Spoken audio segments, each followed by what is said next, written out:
Anda kembali bersama kami pemirsa dan sudah kita dengarkan bagaimana program unggulan dari masing-masing pasangan calon. Sekarang saya akan berikan kesempatan pertama ke Pak Derajat terlebih dahulu dari 02 untuk mengomentari lah program-program unggulan dari 01 dan juga 03. Silakan Pak.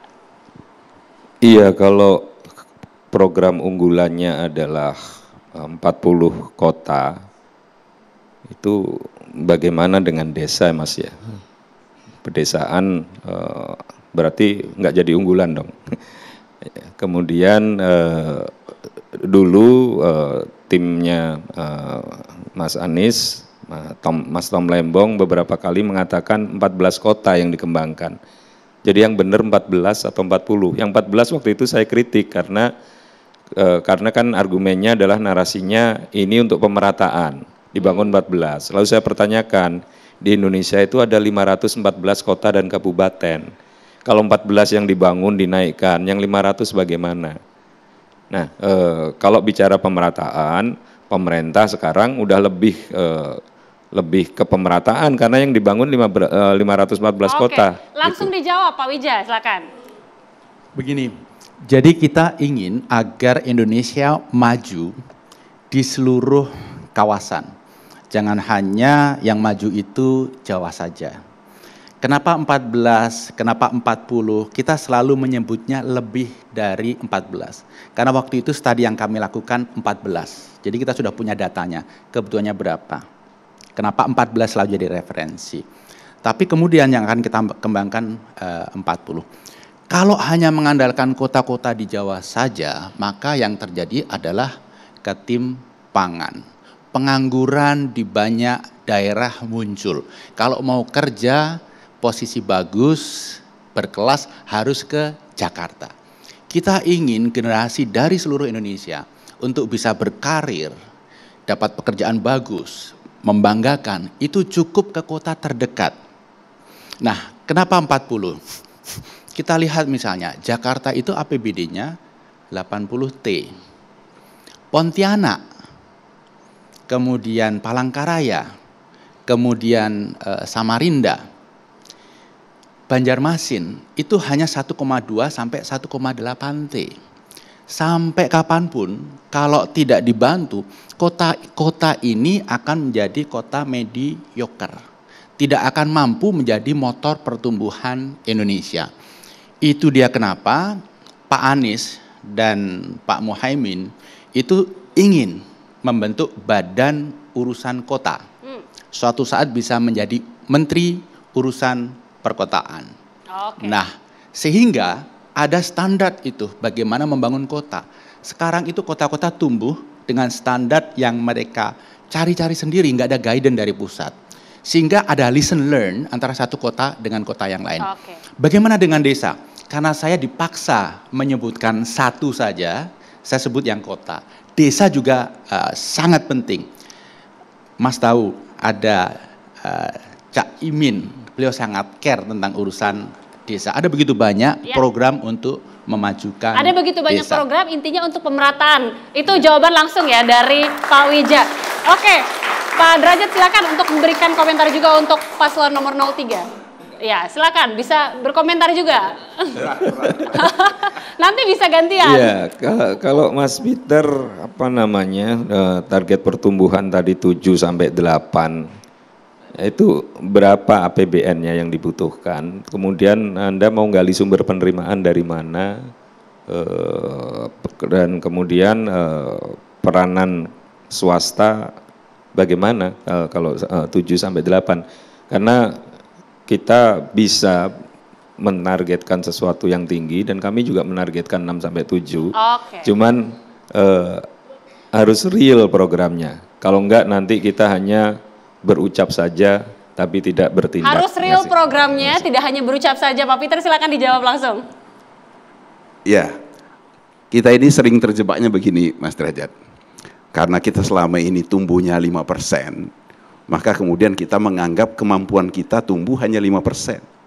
Ini yang seharusnya menjadi sebuah hal yang harus kita hindari. Kita sesali kalau kita beranggapan seperti itu. Siapa yang tidak mengenal Indonesia dengan semua potensinya?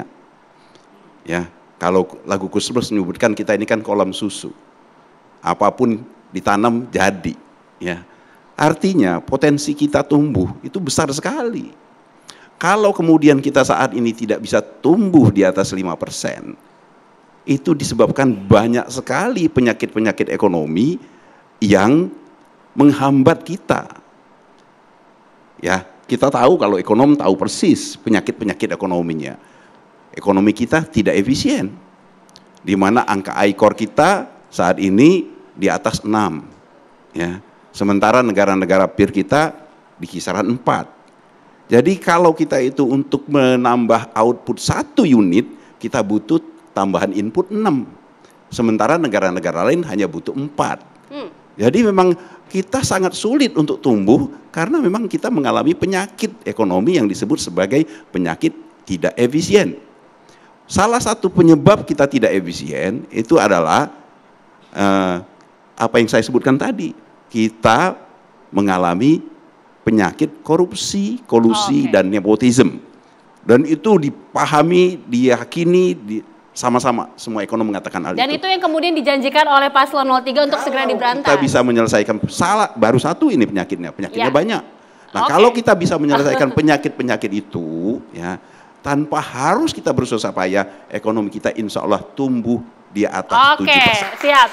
Oke, sekarang saya langsung ke Pak Yuki. Pak Yuki, sebelum memberikan pertanyaan, bisa mengomentari dulu bagaimana program unggulan dari masing-masing paslon ini? Ya, kalau program pasti bagus dong. Bagus semua ya Pak ya? Bagus. Ini programnya semua kalau dijadiin satu, Bagus itu banget. sudah ada di Indonesia Emas 2045. Oke. Jadi kita optimis, walaupun Kadin akan selalu realistis. Karena kita sama-sama tahu Ya. geopolitik yang terjadi di luar. Ya, belum lagi musim kekeringan yang cukup panjang akan berdampak kepada pangan. Pengalaman kita menghadapi COVID, bagaimana kesehatan juga harus menjadi salah satu tulang punggung. Jadi hilirisasi itu bukan hanya di SDA, tapi juga di banyak hal.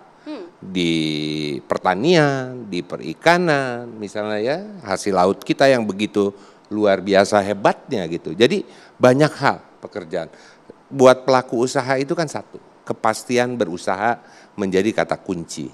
Bagaimana kita bisa memberikan, kita menghargai apa yang sudah dilakukan pemerintah, Ya. karena target investasi selalu tercapai gitu ya. Tapi bagaimana juga kesenjangan sosial yang gapnya cukup tinggi kita bisa dekatkan. Ini juga menjadi kata kunci ke depan yang menurut saya sangat penting. Kadin sendiri tidak berpolitik. Ya, kita ini ada undang-undangnya. Nomor 1 tahun 87. Ya, politik kesejahteraan masyarakat. Politik kita politik ekonomi. Ya, dan kita melihat dari teman-teman ketiga calon ini, menurut saya ini kan putra-putra terbaik bangsa yang perlu kita hargai. Mari kita eksplor program-program ekonominya, bagaimana kita bisa menuju Indonesia Emas 2045 yang PR-nya begitu banyak. Baik. Indonesia Emas 2045. Ini biar fair, kita sekarang akan berikan kesempatan kepada Paslon 03 untuk bisa mengomentari nomor 01 dan juga 02 untuk program unggulannya, nanti bisa bergantian. Silakan Pak Peter. Dan juga mungkin bisa memberikan pertanyaan juga, silakan. Ya, gantian ini ya. Gantian, jadi biar semuanya kena. Ini programnya Pak Prabowo memang menarik nih Mas. Ngasih makan gratis ya. Walaupun ada komentarnya juga, lah tugasnya Bapak Ibunya jadi apa nih? Gini, pertama program ini itu sudah kita ketahui membutuhkan biaya yang sangat besar. Sama pertanyaannya, dari mana uangnya nanti? Oke. Itu yang pertama. Yang kedua, program itu semuanya bagus, ya. Sama food estate juga bagus sekali, ya. Food estate bagus sekali. Tetapi ketika program itu tidak dilaksanakan dengan baik, terjadi dicurigai, terjadi penyimpangan, terjadi korupsi. Kalau telurnya dikorupsi, nggak nyampe tuh. Dan dampaknya tidak seperti yang dibayangkan tadi. Jadi dampak multipliernya, mendorong pertumbuhannya tidak terjadi. Oke, sekarang untuk Paslon 01 Pak. Pertanyaannya satu aja. Satu atau dua silakan. Itu satu tadi kan, Ya. cuma satu. Nah, untuk yang pertanyaan nomor pasangan Amin, kita paham bahwasanya memang membangun itu akan sangat baik kalau dilakukan secara serentak merata. Tetapi kita tahu juga bahwasanya pengalaman kita selama ini, kan selama ini bukan berarti kita tidak membangun, ya. Tetapi ketika pusat pertumbuhan itu sudah terjadi di Jawa, ya, dan itu akan mengalami proses berkeberlanjutan, ya, harus ada breakthrough untuk kita memutusnya. Kalau dibiarkan kondisinya seperti saat ini, akan terus-menerus kita akan menjadi Java sentris. Maka dibutuhkan satu gebrakan, yaitu ya kalau pemerintah sekarang ini dengan IKN. Tetapi IKN itu kan bukan berarti tidak melakukan pembangunan di kota-kota lainnya. Nah, pertanyaan saya adalah bagaimana kita memilih, ya, pusat-pusat pertumbuhan ekonomi baru itu.